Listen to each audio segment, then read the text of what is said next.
जी, ये मदरसों का सर्वे वर्वे हो रहा है और यहाँ कहा जा रहा है मिनी एनआरसी है और काफ़ी परेशानी है। और मनीष शुक्ला कह रहे हैं वो मुसलमान बच्चों की तरक्की चाहते हैं, अच्छी तालीम देना चाहते हैं, उनको समाज की मुख्य धारा में लाना चाहते हैं।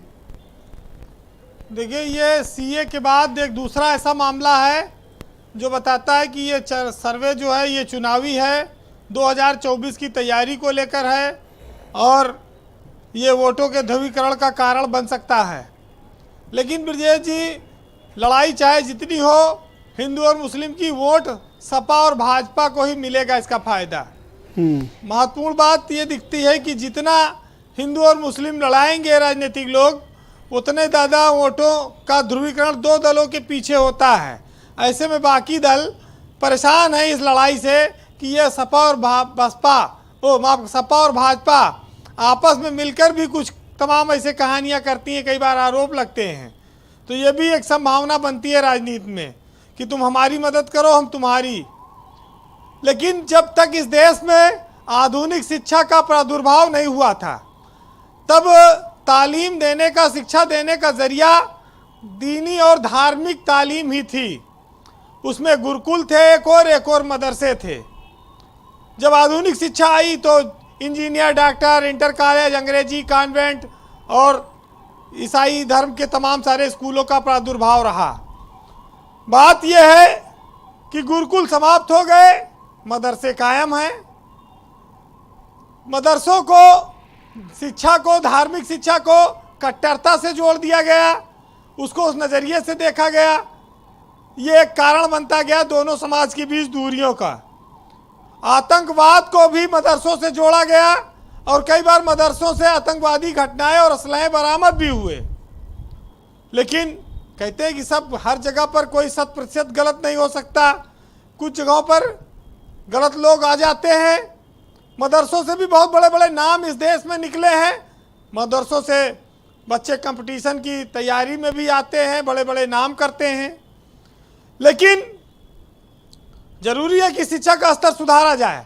इस सर्वे का इस तरह के स्वागत करिए, लेकिन सरकार के एक सिलेबस की अनिवार्यता हो जाए। जब हम सेकुलर स्टेट में हैं तो चाहे मदरसा पढ़ाए चाहे गुरुकुल, एक राष्ट्र एक सिलेबस क्यों नहीं हो सकता, इस पर भी चर्चा हो जाए। ये भी एक अपने आप में सोचने का विषय है। भारत जैसे जैसे तरक्की करता गया, हिंदू मुसलमान आपस में बढ़ता जा रहा है। शिक्षा हमें ज्ञान देती है, शिक्षा से हम भविष्य संवारते हैं, शिक्षा समाज को जोड़ने का काम करती है। लेकिन धार्मिक शिक्षा और कट्टरता ने बहुत बांट दिया है लोगों को और हम लोग बढ़ते जा रहे हैं। इस सर्वे के पीछे का मूल मकसद क्या है? आपको क्या लगता है, क्यों कराया जा रहा है? देखिए, सर्वे से एक तो देखिए मानसिक फायदा बीजेपी को मिल रहा है कि हिंदू वोट जो है उसका एकजुट होता है।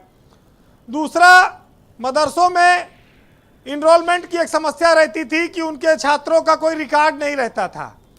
उसके लिए भी सरकार ने एक अभियान चलाया। मदरसे तमाम फर्जी चल रहे हैं और उन मदरसों का सर्वे में वो खुलासा होगा। मदरसे आज की तारीख में 16,000 से ज़्यादा हैं। 450 करोड़ रुपया उत्तर प्रदेश की सरकार इन मदरसों पर अनुदान में खर्च करती है।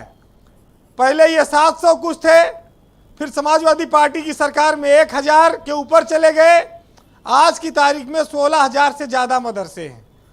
सबके राज में फले फूले, खाली कांग्रेस रह गई क्योंकि सरकार नहीं थी उसकी, इसलिए अगर वो होते तो वो भी कुछ प्रसाद बांटते जरूर। लेकिन धर्म के नाम पर जो नफरत फैल गई, उसको शिक्षा से भी जोड़ दिया गया कि टोपी और पैजामा पहनकर ज़मीन पर बैठकर पहनने वाले लोग अच्छी शिक्षा नहीं ग्रहण कर सकते, या जो कॉन्वेंट में पढ़ते हैं वही श्रेष्ठ शिक्षा पाते हैं। तमाम सारी चीज़ें ऐसी हैं। लेकिन हम जिस व्यवस्था में हैं वहाँ पर एक चीज़, ये सबसे बड़ी बात आ जाती है जी, कि हम अपने समाज को किस नज़रिए से देखते हैं।